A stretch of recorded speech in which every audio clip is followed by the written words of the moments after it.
Hello there, welcome to my kitchen. Today I'm sharing a recipe with you that is my personal favorite. I love spaghetti and meatballs. If you take me to an Italian restaurant, I am not going to order the chicken piccata or the chicken marsala. I am going to order spaghetti and meatballs. And I can honestly say that this particular recipe that I'm about to share with you blows all the competition away. I've never had any as good, and I have a feeling you're going to feel the same way. Now I'm starting with a pound of ground beef. This recipe makes a lot. You can definitely cut it in half. And I'm also adding a half of a pound of ground Italian sausage. If you can't find the Italian sausage that's already ground, just get some Italian sausage links and take the casing off and add that. 2 to 3 links. It's a personal preference. And you want to have 80-20 on your ground beef. The fat is important in this recipe because it's going to make that tender, almost airy type meatball, along with a few other ingredients that I have here. Now, I've also grated some Parmesan cheese. This is freshly grated Parmesan cheese, and I have about a cup. And I'm going ahead and adding that. And you know what? I've saved my rind here, and I'm going to add this rind to my spaghetti sauce. I'll take it out at the end, but that adds so much flavor. It's got that salty, briny taste, and it is delicious. Now, I don't want to start mixing this. I want to add all of my ingredients before I do. This recipe calls for 4 eggs. I thought, wow, that's a lot of eggs, but it really makes a difference. Makes these meatballs so moist. Last one.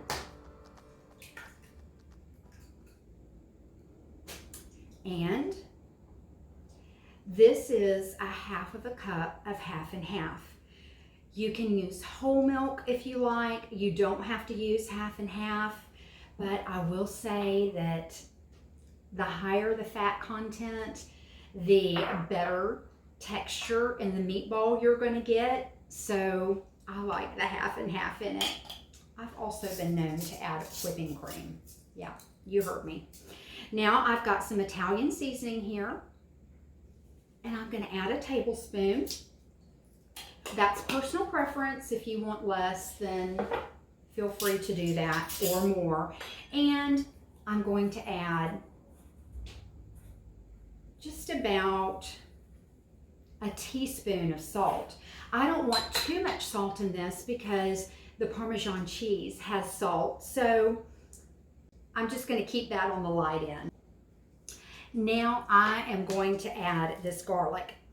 What I'm doing is smashing it. The casing comes off super easy when you do that, and I'm just going to cut off the end here, and I'm going to mince this up. Now you can also use a garlic press. I happen to love my garlic press, but since I'm just doing one, I'll chop it up. Just chop it up really finely, and you can even take your knife at the end and just mash it down, and it almost becomes paste-like. Go one more nice little chop here, or 2. If my husband tastes a big chunk of garlic, it is over. He can take garlic in small doses. For me, you can never add enough. I don't mind compromising every now and then. All right, that looks good. I'm gonna add this in. It smells so delicious. Last but not least, I'm adding something that's a little bit unconventional for meatballs, and that is panko breadcrumbs. I have used regular bread, finely chopped up in this recipe. I have used seasoned Italian breadcrumbs. I've used lots of different things. And one day I wanted to make this recipe and I didn't have anything in my pantry except these panko breadcrumbs. So I added them. And I have to say, they are absolutely delicious. This makes this light and fluffy texture that I haven't gotten from anything else. And since that day forward, I have continued to use these in this recipe. I will never go back to using just traditional breadcrumbs. Now I've added 3/4 cup. And your best tool for these are your hands. Now I've got my pan over here. We're actually gonna bake these meatballs in the oven. And it's going to be a really wet mixture. The first time I made these, oh gosh, are they going to shape up? But they do. As a matter of fact, there's times when I felt like the mixture was too tight and a little bit too dry, and I'll add more milk. You really want this to be wet. And take your hand and just gently press all around. One thing that I don't want to do is overmix these. If you do, they're going to be tough, and we want them to stay nice and soft. Look at that. It smells so good. There we go. Now, I'm looking at this, and I always start with a 1/2 cup of my milk. But I'd like this to be just a little bit looser. So I'm gonna add a little bit more milk to this. Hold on. I take that back. I'm going to add just a little bit of whipping cream. I would say that's about less than 1/4 cup.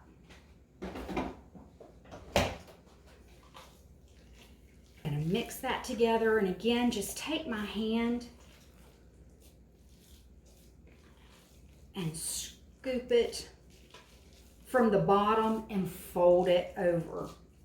Now that is exactly what I want to see. I'd suggest too, before making these, if you can leave your ingredients on the counter for a little while before you mix this together, it'll make sticking your hand in there a lot easier. There's been times that I've done this that honestly I felt like my hand was going to freeze off before I could finish. Let me wash these up and we'll put these in the pan. Okay, now it's time to shake these up. And I'm using the 2-spoon method. I don't roll these because the more that you fool with them and get your hands in there and do all that, the tighter the meatball is going to be. We want this to be really nice and smooth and soft. So I'm going to add these, taking about a tablespoon and putting them in my pan. Like I said, this recipe makes a lot. So if you want to divide it, by all means do this. But I have something in mind for all of these. Not only are we going to have spaghetti and meatballs, but I'm going to make some meatball subs. I also freeze these. These are delicious. The sauce and the meatballs on a pizza. So, so good. and it freezes beautifully. So on one of those nights when I am getting home from work late and I don't know what to make, I'll pull these meatballs out of the freezer and they're always perfect.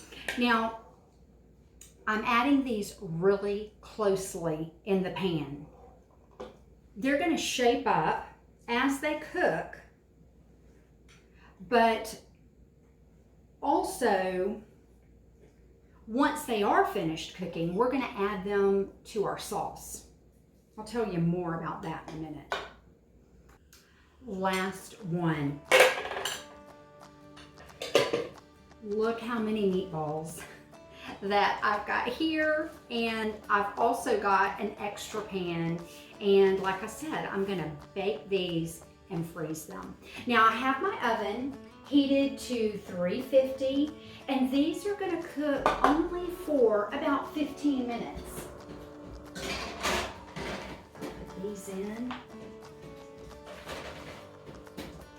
I'm gonna set my timer for 15 minutes, and I want them to cook and firm up.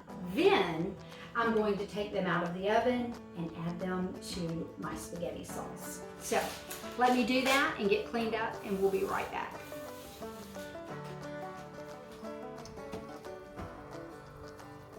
These look perfect. I'm gonna go ahead and get them out of the oven, and we'll add them to our sauce. These look so good. Now I am going to put this one in the freezer, but these are just perfect. I'm only cooking them long enough to set up. And so when I add them to the sauce, they won't fall apart. But look at these meatballs. This is perfect. For me, the perfect meatball is a bite-sized meatball. And look at all the flavor that is around this. When we add this to the sauce, that's going to continue to cook, and all of these juices will go right into the sauce and add so much flavor. Well, speaking of sauce, let's get these in there.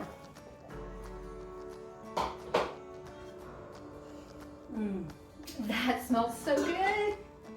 I've had my sauce simmering for a little while, and I've cheated with my sauce. I have used a jarred spaghetti sauce. I'm using a 4 cheese, which I love, and I've boosted it up a little bit with some more seasoning.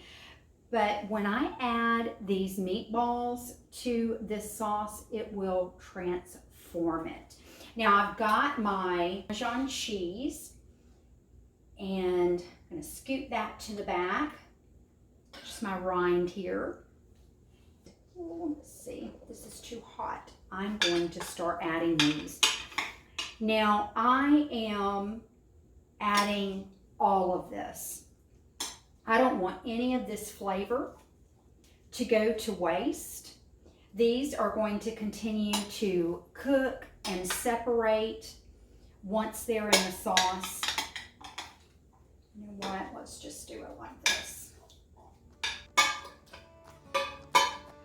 As I said, this could possibly be my favorite thing in the world. My mother made this when I was growing up, and when I got home from school and I saw the pot of spaghetti sauce sitting on the stove, I knew it was going to be a great day. Now I'm going to continue to let this simmer. I'm going to turn my heat down. I don't want it to boil. Just make sure all of those are covered. And the longer it sits, the better it gets. As a matter of fact, this is a great thing to make ahead the day before and heat it up the following day, and it is out of this world. So if you're doing some entertaining and you want to make it easy on yourself, this is definitely a great recipe for that. Now, they're going to simmer, and I will let them sit maybe even an hour or two or more and let them do their thing. We'll see you back here later. They look and smell wonderful. And I do think that it's time for a taste.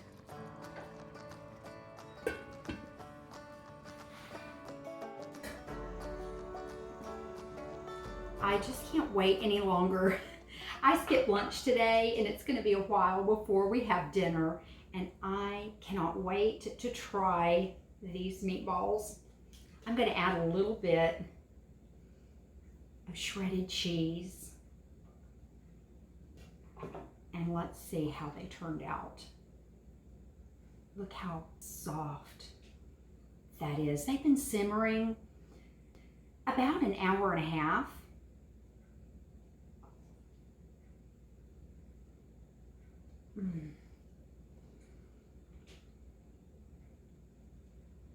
That right there is a little piece of heaven. I can't wait for the rest of it.